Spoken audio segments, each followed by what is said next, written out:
What's up, kinfolk? It's RJ Young. Today on the show, we got to talk about this extremely chalk top 4 in the college football playoff rankings. Which teams have a realistic road to the college football playoff? And are we going to get some new blood? Let's go. It's the #1 college football show.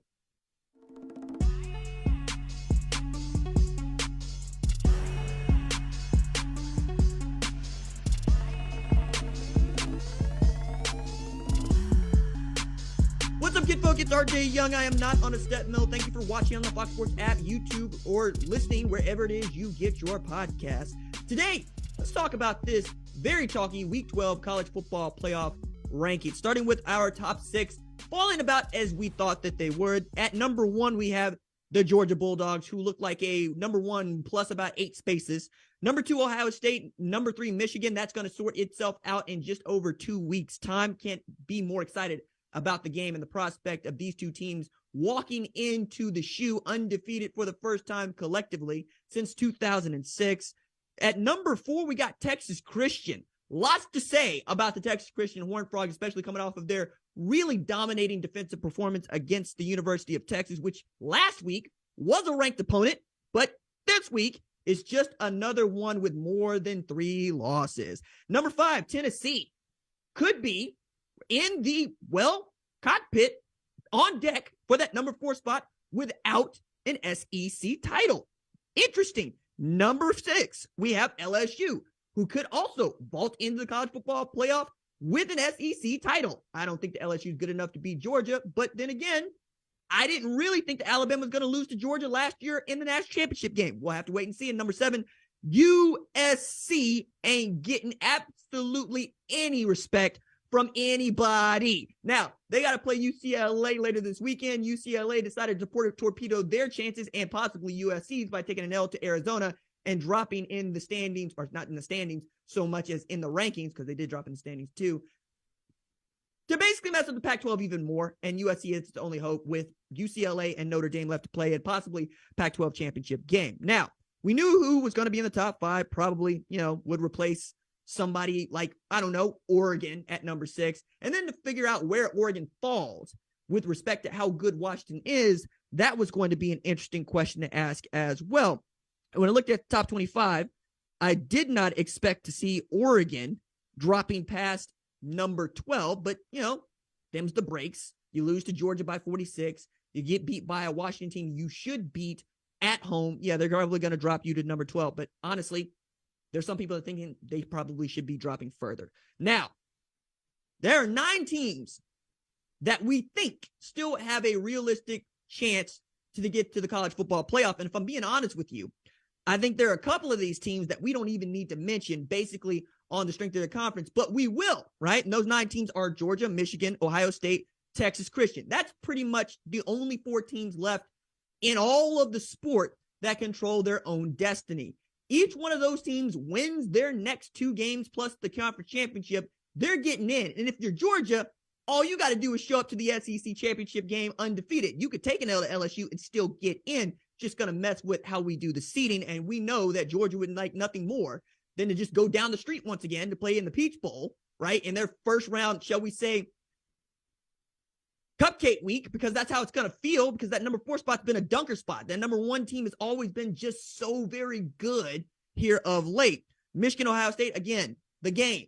We're going to see 2 great defensive coordinators in Jesse Minter and Jim Knowles going against 2 great offenses, one led by Ryan Day and Kevin Wilson, the other one led by the firm of Matt Weiss and one Sharon Moore. We still don't know who calls the plays, and apparently I'm the only person still upset about that. But Blake Corum is a dude back there. He's in the Heisman Trophy conversation. On the other side, CJ Stroud is a dude back there. He's in the Heisman Trophy conversation.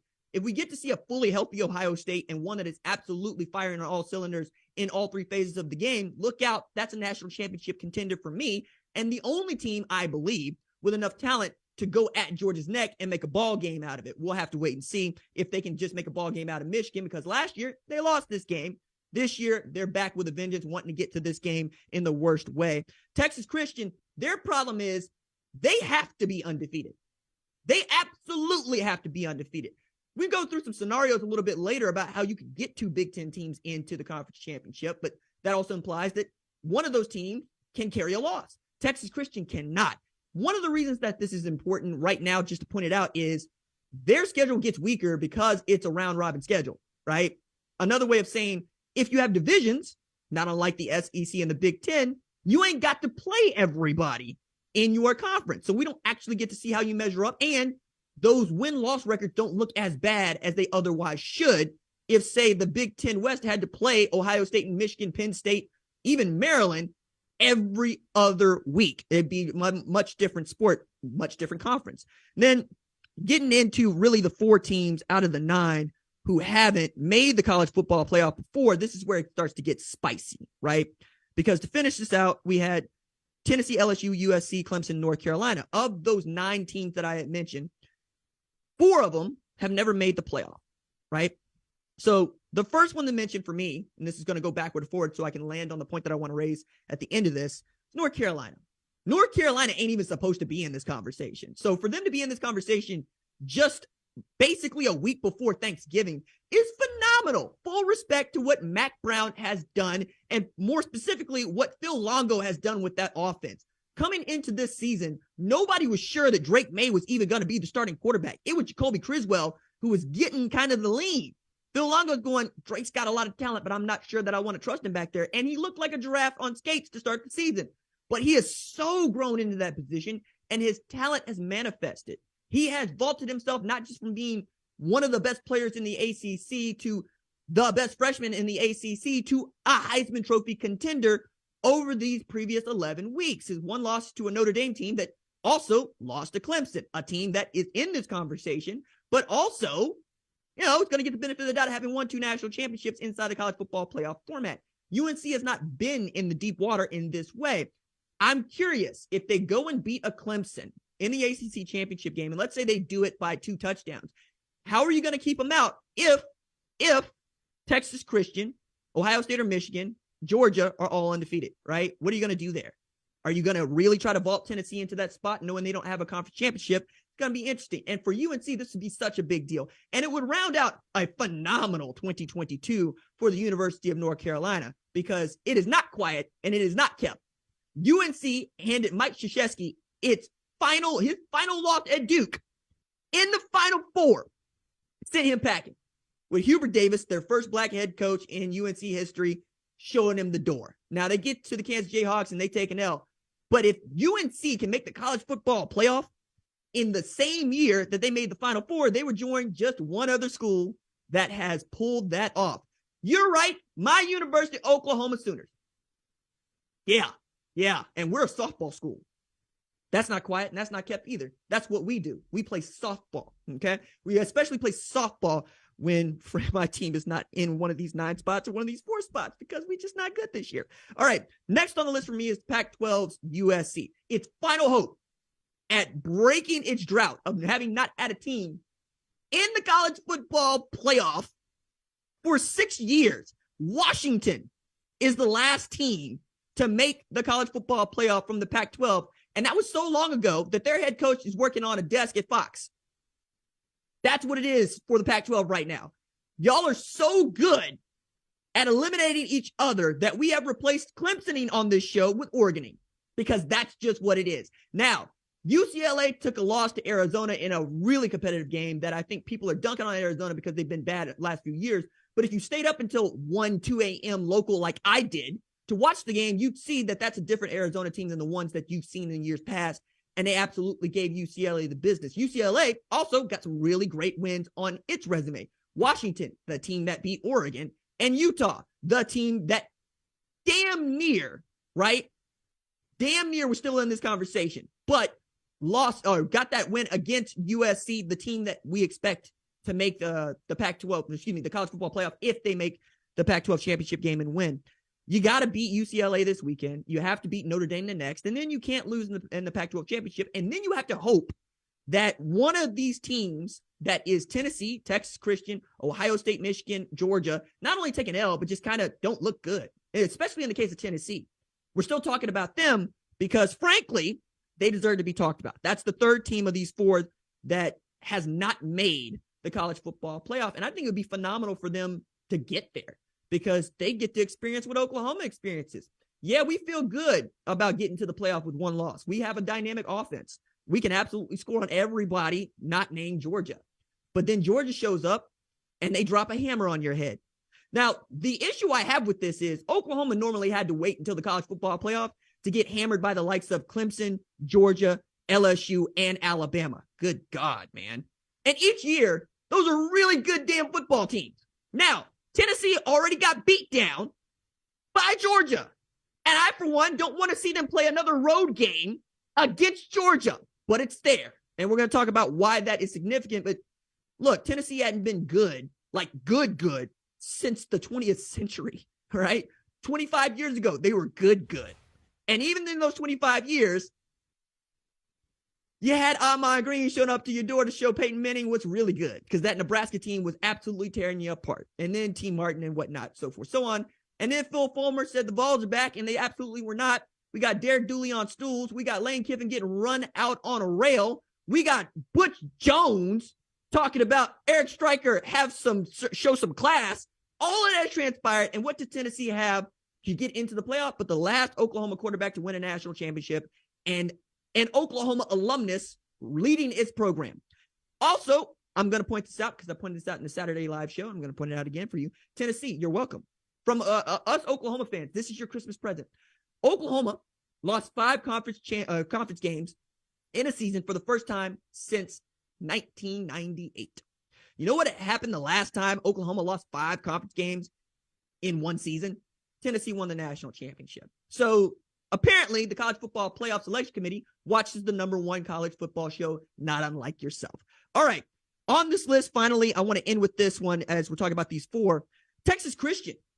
My goodness, what it would be for the Texas Christian Horned Frogs to walk into the college football playoff strutting. I don't give a damn if they are going to go up against Georgia that might hand them their head. Look, take it back to 2014, okay? We had 3 teams that absolutely, positively deserved to be playing in the college football playoff, but you could only have one. One of them was Ohio State, goes on to win the national championship and make the committee look very, very good. One is Baylor, who was stopping a mud hole in almost everybody they played and walking it dry, and the other was Texas Christian. Now, this is interesting because Texas Christian joined the conference just 3 years prior, 2012, and was bad in 2013 and was awesome in 2014. Stopped a mud hole in Iowa State and walked it dry. And the College Football Playoff Selection Committee thumbed its nose at the small Christian university in Texas for the very large state university in Ohio. Now, in Ohio State's defense, they had been monsters for the 2 years prior, and Texas Christian had not, right? They ran the table in 2012 undefeated and did not get to play for a national championship when they're probably the team to beat Alabama and not Notre Dame. Sorry, producer Tyler. But they had a bowl ban. And then in 2013, they're very good again. 2014, yeah, you lose to Va-Tech, but you've been running the table ever since. They get to the playoff and they take care of business, all right? Since then, though, many of us have asked the question, what happens if Texas Christian is in an expanded playoff or even gets into that 4th spot? And now Texas Christian is in a position to get in there, whether the College Football Playoff Committee likes it or not, because they satisfied the top line criteria. Are you a Power 5 team? Only one non-Power 5 team has made the playoff. Did you run the table? And did you win your conference championship? Because those are all more or less data points, save the are you a Power 5 team, but you get what I'm saying. They're about brands, just like you're about brands. If I show you 2 boxes of Kleenex, you're probably going to pick the one that says Kleenex and not the one that says great value, because that's just how you roll, right? Now, I also think it's fascinating because Gary Patterson is who is synonymous with Texas Christian football. And how could he not be? He is the reason we talk about them. They have been great for 20 years because of him. Stepped down last year and then took a job at the place that he absolutely destroyed. Loved destroying the University of Texas. They still got the statue out in front of TCU because that's how they roll. They're going to be the bigger people, quite literally, because they got the bigger statue. You get what I'm saying? But they went and whooped up on Texas, and they did it in a way in which I've said you have to do to win championships. You got to have a defense. In this day and age of college football, everybody can score. And Sonny Dykes is one of those dudes that wants to throw the football. He want to run it up. He's an air raid guy. He hired Garrett Riley, Lincoln Riley's little brother, who runs a pro raid, not unlike Lincoln Riley runs. And frankly, they look a lot similar. I mean, they're literal brothers, right? But Joe Gillespie on the other side has made them into the contender that they are. They run a 3-3 stack that not everybody knows what to do with. They run some really cool simulated pressures. They can occupy one gap with two dudes, or excuse me, they can occupy two gaps with one dude, said it backwards. And then they have three safeties that any one of them can come downhill and make tackles for you and be your cleanup crew, okay? I like them. I also think they beat up on Baylor. They beat up on Iowa State. They beat up on, let's say, Kansas State, for the sake of argument now, in the Big 12 championship game. And then they get to thumb their nose at the CFP, as TCU. It's late. I'm sorry. Now, what path do we see for anybody else? Like, the way I want to get at this is chalk. And for those of y'all that don't know sports betting or don't care about idioms or didn't try to get a PhD at Oklahoma State in English and then end up dropping out so you could be college football analyst at Fox and pursue your dream job, it's an idiom for, hey, the betting favorite used to take a bunch of the money. That's how favorites become favorites. That the Vegas or whoever's making the odds says which one of these people or these teams or these entities are people most likely to want to throw their money on. Cool, we'll make that the favorite, okay? The chalk comes from, you would erase the name of not the name of the favorite, but the name of the odds next to the favorite, and you would make that line a little bit sturdier, a little bit slimmer, so fewer people wanted to bet it, right? Because going from, let's say, Texas Christian is a 24-point favorite against Baylor. I don't think that they are. I didn't really check. You're probably thinking Baylor's not very good. And you probably think that Baylor also can cover that 24 points because you don't think that much of Texas Christian. All right. That's one way of getting into it. But chalk is, we think these teams are the favorites. These teams are going to stay where they stay. And that's not any fun, is what I'm saying. I like chaos. I like the decentralization of the sport when we could use it to our advantage. I like it that we could have an expanded playoff where all the regions are coming together in a centralized format that is an expanded playoff. But until then, let's lean into the things that make us different. And one of the things that makes us different is we judge conferences. We think one conference is better than another conference. But if you are a savvy college football fan, you know that the SEC has been running college football basically since 2004. Yes, I know that USC had their blip, quite literally a blip, 2003 to about 2007, when they were decent to good to outstanding.